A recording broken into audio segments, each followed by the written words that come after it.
Hey everybody, today we're going to be reading chapter 2 of Ruth, and after I get done reading scripture, I'm going to explain what I think about it, how I feel about it.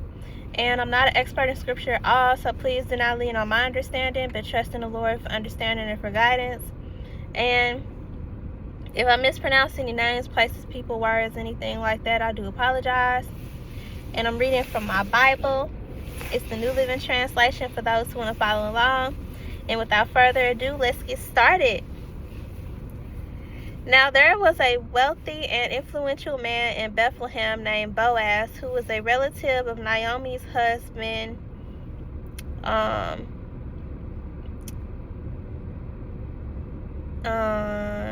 Elimelech. One day, Ruth the Moabite said to Naomi, "Let me go out into the harvest fields to pick up the stalks of grain left behind by anyone who is kind enough to let me do it." Naomi replied, "All right, my daughter, go ahead." So Ruth went out to gather grain behind the harvesters. And as it happened, she found herself working in a field that belonged to Boaz, the relative of her father-in-law, Elimelech. While she was there, Boaz arrived from Bethlehem and greeted the harvesters. "The Lord be with you," he said. "The Lord bless you," the harvesters replied. Then Boaz asked his foreman, "Who is that young woman over there? Who does she belong to?" And the foreman replied, "She is the young woman from Moab who came back with Naomi. She asked me this morning if she could gather grain behind the harvesters. She has been hard at work ever since, except for a few minutes' rest in the shelter." Boaz went over and said to Ruth, "Listen, my daughter, stay right here with us when you gather grain. Don't go to any other fields. Stay right behind the young women working in my field. See which part of the field they are harvesting and then follow them. I have warned the young men not to treat you roughly. And when you are thirsty, help yourself to the water they have drawn from the well." Ruth fell at his feet and thanked him warmly. "What have I done to deserve such kindness?" she asked. "I am only a foreigner." "Yes, I know," Boaz replied, "but I also know about everything you have done for your mother-in-law since the death of your husband. I have heard how you left your father and mother and your own land to live here among complete strangers. May the Lord, the God of Israel, under those wings you have come to take refuge, reward you fully for what you have done." "I hope I continue to please you, sir," she replied. "You have comforted me by speaking so kindly to me, even though I am not one of your workers."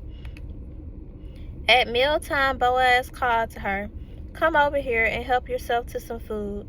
You can dip your bread in the sour wine." So she sat with his harvesters, and Boaz gave her some roasted grain to eat. She ate all she wanted and still had some left over.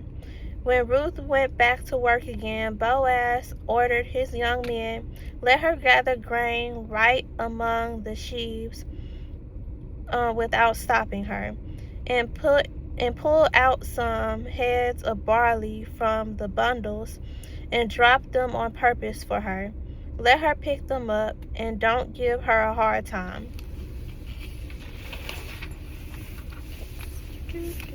So Ruth gathered barley there all day, and when she beat out the grain that evening, it filled an entire basket. She carried it back into town and showed it to her mother-in-law. Ruth also gave her the roasted grain that was left over from her meal. "Where did you gather all this grain today?" Naomi asked. "Where did you work? May the Lord bless the one who helped you." So Ruth told her mother-in-law about the man in whose field she had worked. She said, "The man I work with today is named Boaz." "May the Lord bless him," Naomi told her daughter-in-law. "He is showing his kindness to us as well as to your dead husband. That man is one of our closest relatives, one of our family redeemers." Then Ruth said, "What's more, Boaz even told me to come back and stay with his harvesters until the entire harvest is completed." "Good," Naomi exclaimed. "Do as he said, my daughter. Stay with his young women right through the whole harvest. You might be harassed in other fields, but you'll be safe with him." So Ruth worked alongside the women in Boaz's fields and gathered grain with them until the end of the barley harvest. Then she continued working with them through the wheat harvest in early summer, and all the while she lived with her mother-in-law. Thus ends the reading of chapter 2 of Ruth. So I love the fact that Boaz is a close relative of Naomi, and that Boaz, because of what Ruth did for Naomi and everything, that Boaz is helping Ruth. And I love the fact that Boaz is considered one of the family's redeemers. In all honesty, this got me thinking about like my family and how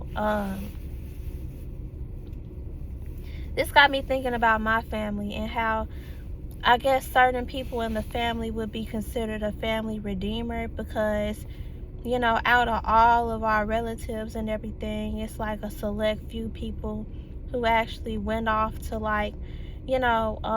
be successful, like they like real successful, like they went to college, graduated, had a career, was super successful in it and stuff like that, and they used they money and stuff in order to help the family when needed.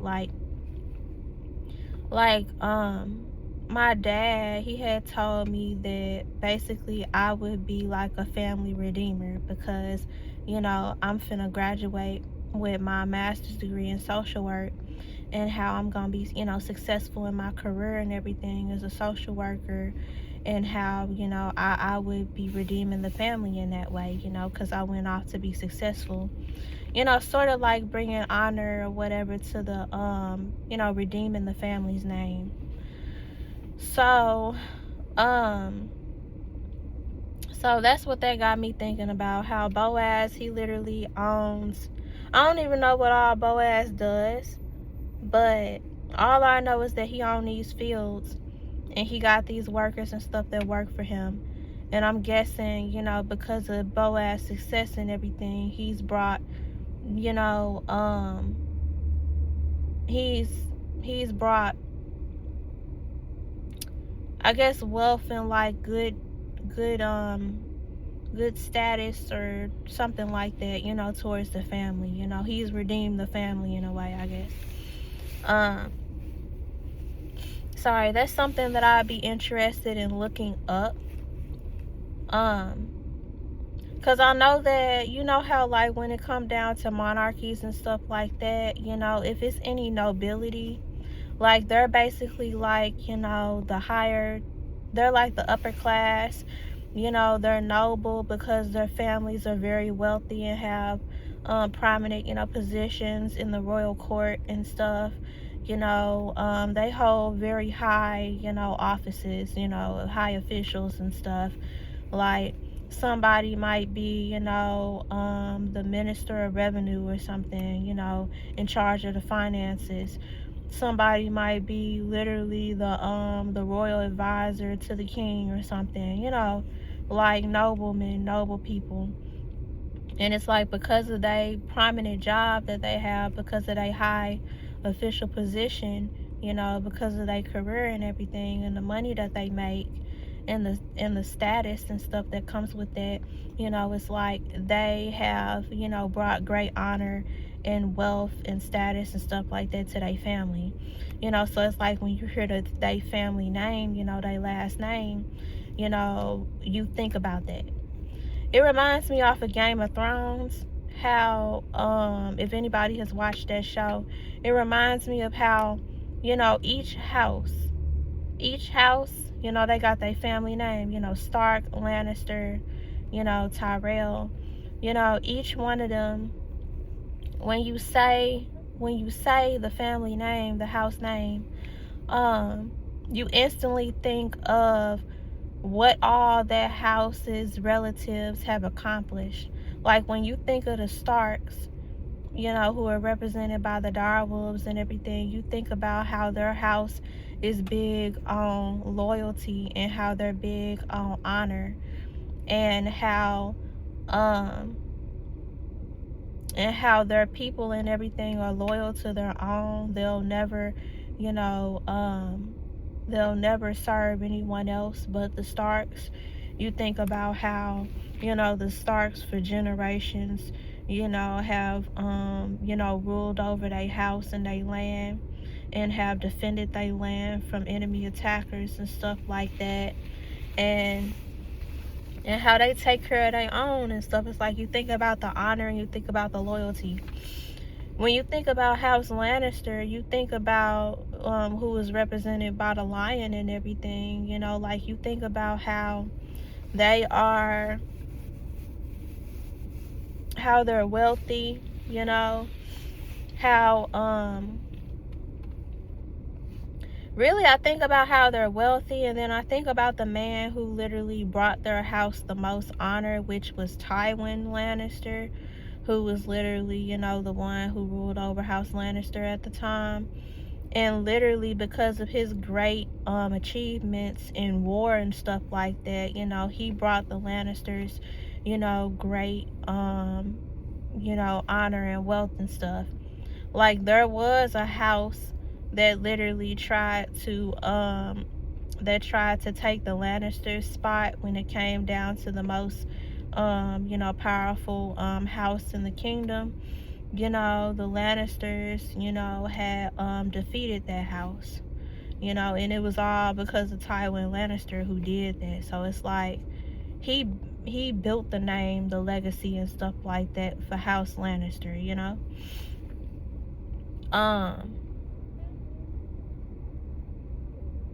So yeah, and then the last house I was gonna talk about, House Tyrell. They're the house that had the best land in the kingdom.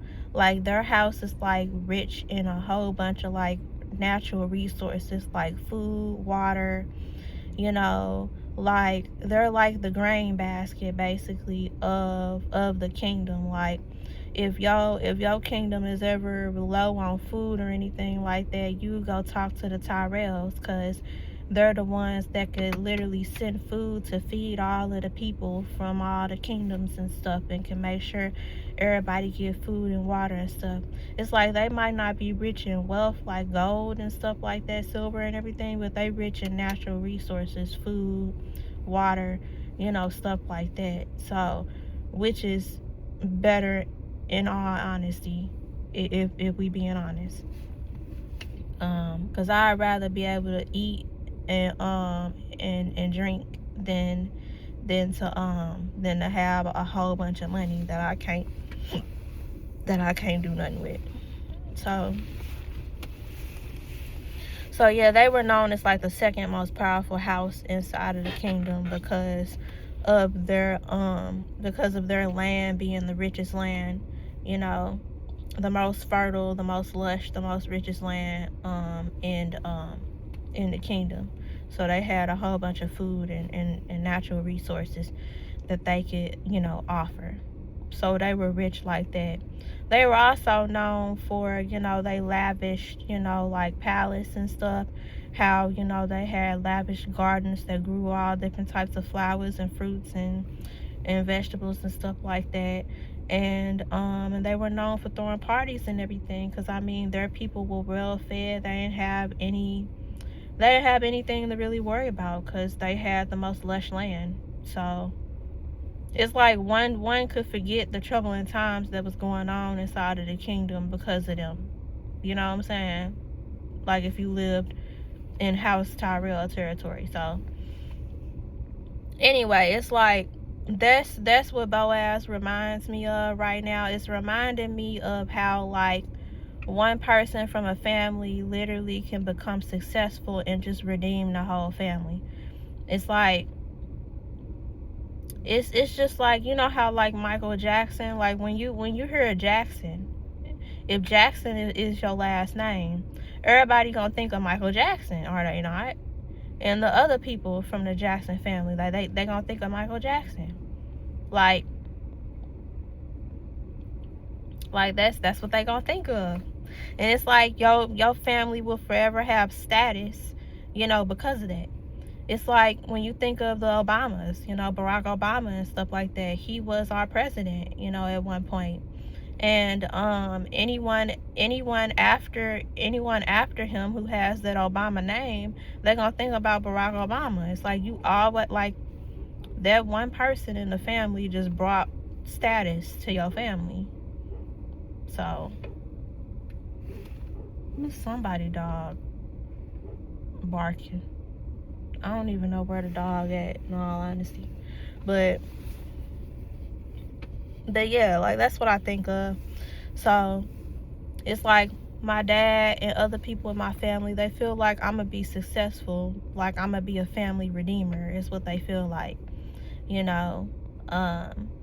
When people hear the name Anderson and everything, they'll be like, they'll refer to me. And I'm like, that's a lot of pressure, to put on a person, to have to redeem the whole family and bring, status and wealth and all that to the family. That's a lot of pressure to put on one person. And then I'm also thinking about how like the so-called family redeemers, they're probably the ones that are probably the leaders of the family, the ones that have to carry all the weight, the ones that have to rescue everybody, like that's a lot. But yeah, I think about how I think about Boaz and how pretty much, like, I don't know if that's, what the Lord got planned for me and everything, but if it is, and if that's my cross to bear, then so be it. If I'm meant to be the family redeemer, then so be it.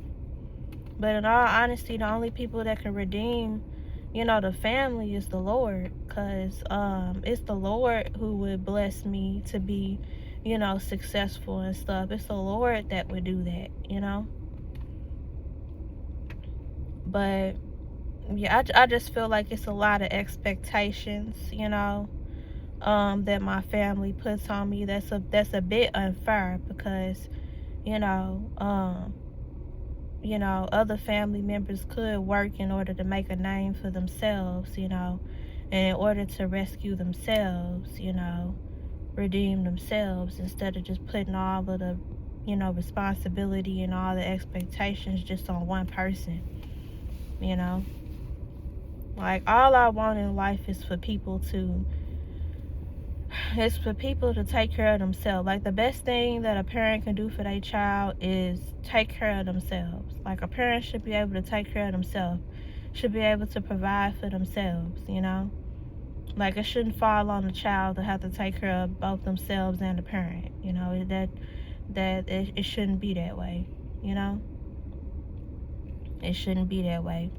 All I want in life is for people to take care of themselves, to handle their own responsibilities. That way I could just handle my responsibilities.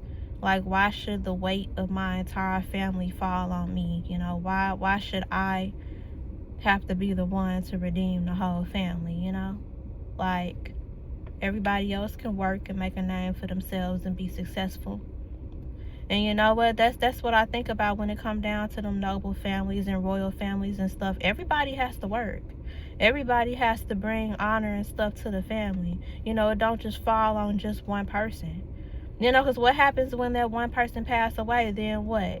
All the wealth and status and everything just go with them? Like, everybody needs to work. So,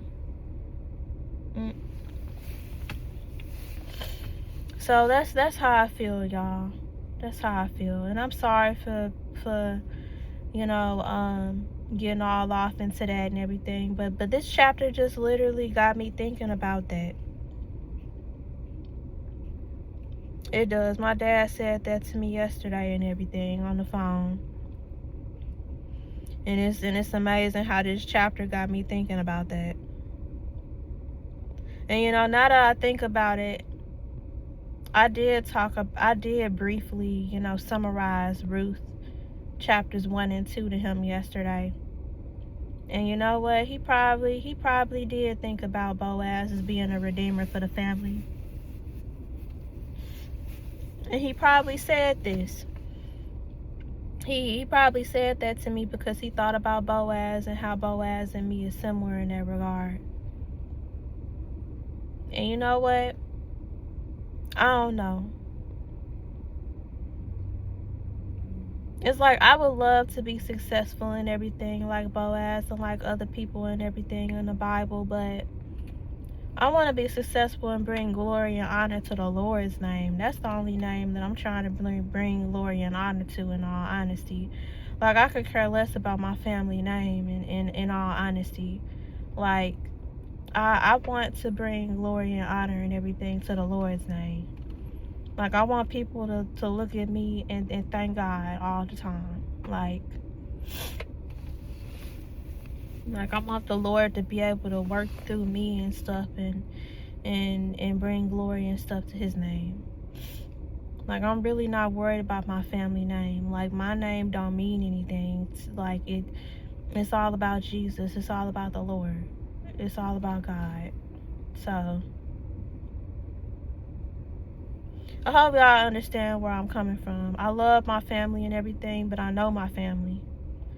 I know my family, and if they don't have to do something, they will not do anything.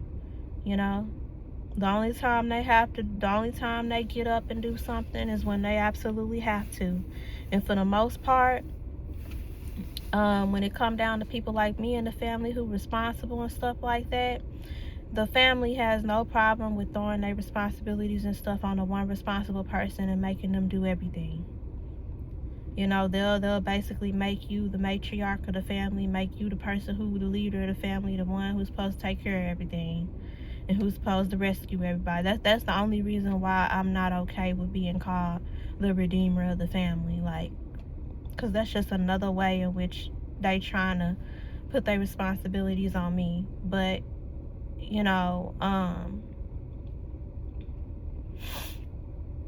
like I'm just not trying to do that. But I feel like it's not gonna be until I step out of the picture that people finally do what they need to do and get themselves together.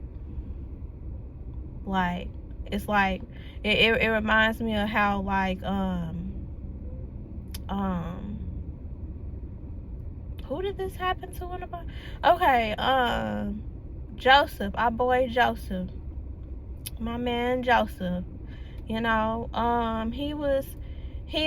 I know that he was his father's favorite. I know that he was Jacob's favorite. With the colorful robe and all that. And his brothers sold him into slavery and all that. And Joseph just ended up in Potiphar's house, taking care of his household. And then he got falsely accused of sexual assault or whatever to Potiphar's wife. And Potiphar ended up throwing him in prison. And then Joseph ended up running to prison. And then Joseph ended up interpreting the dreams of the baker and the wine bearer, cupbearer and stuff. And then Joseph interpreted, of the dream, it came true, of course, because God interpreted the dream through Joseph. And then Pharaoh had a dream, and Joseph was called from the prison and to interpret Pharaoh's dream. And then once Joseph interpreted the dream correctly, of course, because the Lord was with him, then Pharaoh put him in charge of the kingdom. It's like I feel for Joseph, because I guess you could say that Joseph was a family redeemer because since Joseph saved, Egypt and everything from that famine and stuff, he also saved his family, his brothers who sold him into slavery and stuff, and he saved his father and stuff because they had went to Egypt trying to get grain and stuff and everything, trying to get food. And Joseph, since he was in charge of Egypt and everything, they had to come to Joseph on their knees and ask for food. So Joseph ended up being the family redeemer, in that regard. But I just feel bad because Joseph ended up having to handle everybody's responsibilities. And I just don't know. It's like I know that the Lord had Joseph going through all of that and everything because he was preparing him. I know. He was preparing him. I know. And I feel that way too sometimes. Like everything that the Lord had me go through in my life and everything, even the stuff that I'm going through now, I know it's all in preparation for, what it is that the Lord gonna have me doing later. I don't even know what he gonna have me doing later. I got an idea. I know I'm gonna travel the world, and I know that I'm gonna preach the gospel. I know I'm gonna travel and preach the word. I know I'm gonna do that. But this stuff that I'm going through now is probably in preparation for, when I have my own family one day. I already know how to do certain things. But yeah, Boaz got me thinking. He got me thinking a lot. If